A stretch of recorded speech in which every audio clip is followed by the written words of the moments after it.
Ndërkohë ka pasur dhe një akuzë nga një eurodeputet çek, sipas të cilit Edi Rama është duke lëvizur jashtë vendit parat përmes familjarëve të tij. Ju si mendoni sa qëndron një deklaratë e tillë, po themi sa e vërtet mund të jetë një lëvizje e tillë që Edi Rama mund të bëjë në këtë rast, nisur dhe nga ajo që ju parashtruat pak më lart? Para 7 vitesh, në vitin 2021, Edi Rama shpalli projektin e Durrës Marina, në bashkëpunim me Alabarin. Mbas asaj kohe, për një periudhë saktuar, paktën 4-5 vitesh, charteret e Edi Ramës kanë udhëtuar 1 herë ose 2 herë në javë me para nga Tirana në Dubai. Këto informacione i kam nga burime të sigurta, po sigurisht që janë burime që nuk mund të thua. Transferimi i parave është puna më e vështirë për çdo të korruptuar dhe për çdo trafikant, për çdo kriminal. Por për një kryeministër nuk është dhe aq e vështirë. Kryeministri ka fuqinë të transferojë vetëm paratë e veta, por edhe paratë e atyre me të cilët bashkëpunon. Krerëve të organizatave kriminale dhe krerëve të organizatave mafioze, sepse përdor pushtetin për këtë qëllim. Mekanizmi për shembull me Alabarin ka qenë: unë të jap 800.000, 1 milion metër katror tokë falas në Bregdetin shqiptar, ti do më japësh diçka tjetër për çka ende nuk dihet çfarë, por është sigurt që nuk jam dhënë 1 milion metër katror tokë falas në kuptimin informal, në kuptimin formal falas, dhe ti do përdorësh parat e mia për ta ndërtuar këtë Durrës Marina, dhe në fund del konkluzionit që Alabar, 2 kataristët, ata 2 në Katari, që thuhet se investojnë në zvërnes e tjerë, të gjithë përdorin thjesht emrin, nuk përdorin para. Po që se do të vinin para për të investuar në zvërnes, në Durrës apo diku tjetër, nuk do të vinin në Shqipëri sepse ka vende të tjera pa fund ku mund të shkonin. Por këta njerëz që gjenden kështu me pikatore, jo në Katar, jo në Emiratet e Bashkuara, apo ndoshta në Arabinë Saudite, apo në Izrael, apo kudo që gjenden, këta njerëz vinë në Shqipëri sepse parat i kanë të gatshme këtu. Nuk shpenzojnë asnjë cent, thjesht japin emrin e tyre për të maskuar pastrimin e parave. Të gjitha këto i din Shtetet e Bashkuara të Amerikës, i din europianët, i kanë ditur me kohë, por nuk kanë patur momentin që ta godisnin Edi Ramën. Po e godasin në këtë moment. Kjo goditje po vjen edhe për shkak se zoti Rama si gjithmonë ndron pa dron.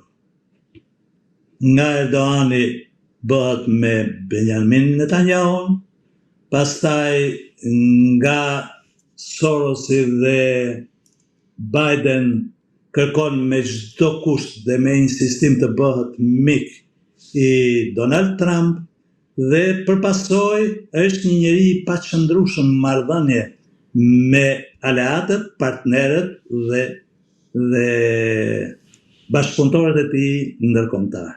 Kjo paqëndrueshmëri e tij ka krijuar sigurisht përshtypjen që bota perëndimore ka të bëjë me një mashtrues, nuk ka të bëjë me një personalitet politik dhe lider politik të sinqert dhe të qëndrueshëm në marrëdhëniet me partnerët, aleatët dhe miqt e Shqipërisë. Përkundazi, kanë bëjnë me një lider i cili është i inkriminuar dhe përpasoj edhe sikur ta kishte në karakter mbajtjen e fjalës dhe qëndrimin korrekt ndaj aleatëve dhe partnerëve, ai do ishte i detyruar të ndronte ata sipas interesit të tij. Dhe inkriminimi e bën më të vështirë dorëheqjen e tij.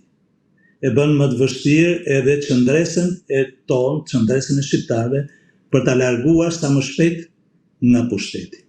Inkriminimi është ajo që të detyron të bësh krime të njëpasnjëshme për të shpëtuar ndëshkimit të krimit të parë që ke bërë në fillim. Pra, gjermanët thonë, einmal kriminell, immer kriminell. Domethënë, një herë kriminell, gjithmonë kriminell. Nëse, dhe kjo është e padiskutueshme, kjo po ndodh me Edi Ramën. Prandaj është shumë e vështirë të thuhet se ai mund të largohet pa ndërhyrjen e drejtësisë. Vetëm nëse protestat dalin nga linjat e një lëvizje paqësore dhe e detyrojnë me dhunë. Po me sa duket, ai pikërisht këtë po kërkon. Dje në thep, tha se ju me protesta paqësore nuk më largoni dot. Prandaj ju këshilloj përdorni dhunën, thoshte.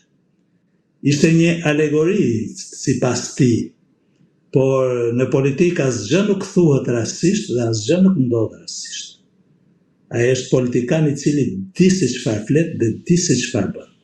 Projekton diçka dhe pastaj hedh, qoftë edhe në formën e batutës, diçka tjetër të cilën ai pretendon që ta pres ose ta inskenoj. E rëndësishme është që protestuesit të mos kompleksohen nga fjalimet dhe kërcënimet e Edi Ramës.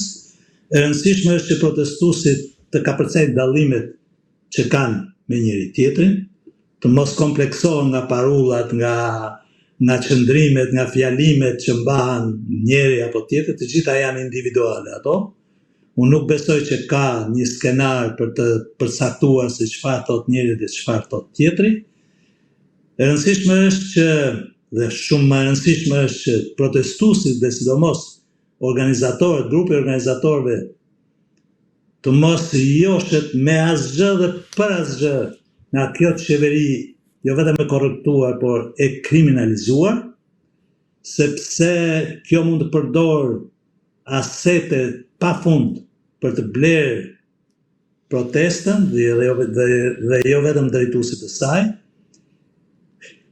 E rëndësishme është që gradualisht të seleksionohet, tashmë ka koha të seleksionohet se kush është përfaqësues i pushtetit dhe provokon në protestë dhe kush është realisht në protestën, me qëllim që të evitohet sa të jetë e mundur, jo pse është e pamundur plotësisht, të evitohet veprimtaria provokuese dhe përqarëse e disa elementeve të cilët sigurisht janë paguar dhe paguhen majmë besoj për ta shkatruar të protestë. Protesta besoj që do të rezistoj edhe gjatë muajit të ardhshëm dhe pastaj shtatori tetori do sillin një furtunë shumë më të madhe, pas cilës Edi Rama nuk do të rezistoj, sepse kjo furtunë do të sensibilizoj akoma më shumë faktorin ndërkombëtar, por njëkohësisht do ta bindë edhe spakun që të hyjë në lojën e tij ose në veprimtarinë e tij për të bërë drejtësi në këtë vend. Profesor, nisur nga ajo që ju parashtruat pak më lart, por edhe sa i përket deklaratës së eurodeputetit çek, i cili deklaroi se Edi Rama është duke transferuar parat përmes familjarëve të tij jashtë vendit. Çfarë skenari po përgatit në këtë rast Edi Rama?